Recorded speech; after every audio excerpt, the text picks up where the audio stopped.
안녕하십니까, 박사입니다. 전선에서 키예프군이 괴멸되고 있지만 큰 틀에서 분쟁은 그리 쉽게 종식될 것 같지는 않습니다. 세르게이 라브로프 러시아 외교부장은 상원에서 미국과 그 동맹국들이 원한다면 우크라이나 분쟁은 전장에서 결정될 것이라고 말했습니다. 그는 협상을 통해 분쟁을 종식시킬 수 있지만 그것은 그들의 선택이라면서 군사적 옵션에 러시아는 준비되어 있다고 밝혔습니다. 그는 2022년 협상 과정에서 거의 합의에 도달했지만 서방이 이를 뒤엎은 선례가 있다면서 집단 서방은 계속 러시아를 속이고 싸우도록 강요했다고 말했습니다. 라브로프 부장은 미국이 주도한 러시아와의 대리전에서 우크라이나 군인들이 계속 대포밥이 되고 있다고 말했습니다. 라브로프 부장은 젠틀하면서도 강한 면모를 가지고 있습니다. 외교는 말로 하는 전쟁인데 그는 현재 분위기를 냉정하게 판단하고 있습니다. 예전에 한 번은 라브로프 부장이 강인한 면모를 보여주자 푸틴 대통령은 당신은 외교부장이지 국방부장이 아니라는 농담을 던지며 흐뭇해한 적도 있습니다. 라브로프 부장은 마지막 우크라이나인까지 희생시킨다는 미국의 의도를 잘 알고 있습니다. 실제로 마이단의 산파 빅토리아 누랜드도 우크라이나가 유리한 입장에서 협상에 임할 수 있을 때까지 계속 싸워야 한다고 폴리티코와의 인터뷰에서 말했습니다. 누랜드는 푸틴이 우크라이나를 평탄화한다는 목표를 달성하지 못하고 있는 만큼 키예프가 계속 싸우면 분쟁에서 이길 수 있다면서 협상을 하더라도 그때 해야 한다고 주장했습니다. 러시아를 이길 때까지 계속 싸워야 한다는 것입니다.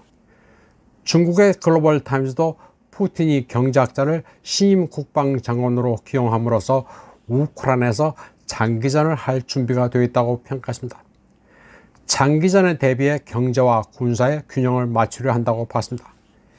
이 매체는 중국 내 전문가들을 인용해 워싱턴과 키예프가 계속 싸우기를 원하는지 여부와 관계없이 모스크바는 분쟁을 끝내기 위해 서두르는 것 같지는 않다고 분석했습니다. 첨언하자면 글로벌 타임즈는 상당히 퀄리티가 높습니다. 중국이 국제정세를 어떻게 보고 있는지를 알려면 글로벌 타임즈를 봐야 합니다. 중국을 극복하려면 조롱과 혐오만 할 게 아니라 그들을 알아야 합니다. 미국의 터커 칼슨도 분쟁이 만만치 않다고 지적했습니다. 그는 라디오 진행자 아담 카롤라와의 대담에서 2024년에 미국과 러시아 사이에 전쟁이 시작될 것이며 2025년에는 열전으로 비화할 것이라고 말했습니다. 터커 칼슨은 미국이 전시 권력을 정당화하기 위해 군사적 갈등이 필요하다면서 오늘날 높은 수준의 권력 범죄화는 그걸 가능하게 만들 것이라고 말했습니다. 터커 칼슨은 또 도널드 트럼프 전 대통령에 대한 바이든 행정부의 추악한 박태를 권력 상실 가능성에 따른 두려움과 연관시켰습니다. 이번에 러시아 국방부장으로 발탁된 안드레이 벨로우소프는 분쟁의 장기화 가능성을 염두에 두고 국가 자원의 효율적인 집중을 꾀한 푸틴 대통령의 인사입니다. 1959년 모스크바 태생인 벨로우소프는 모스크바 국립대에서 사이버네틱스 경제학 박사 학위를 취득하고 우등으로 졸업했습니다. 수학과 통계학의 천재입니다. 문민 출신의 국방장관이라 야전 군사는 잘 모르지만 신무기 생산을 포함한 방위산업, 군비 지출에 관한 최고의 전문가입니다. 벨로우소프는 러시아 군사 예산이 GDP의 6.7%까지 증가해 1980년대 7.4%에 가까워지고 있다면서 아직 심각한 단계는 아니지만 가용 자원을 효율적으로 쓰겠다고 말했습니다. 그동안 국방비가 다소 방만하게 집행되어 온 것을 시인한 셈입니다. 푸틴 대통령이 그를 전격 기용한 것은 군인들의 공무원화를 막기 위해서입니다. 여기에는 티무르 이바노프 국방차관의 비리와도 관계가 있습니다.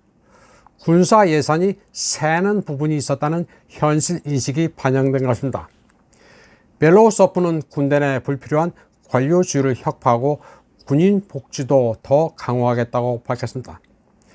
특수 군사작전에서 다친 군인들이 민간 병원에서 홀대를 받은 경우도 있었는데 그런 관행을 없애겠다고 말했습니다.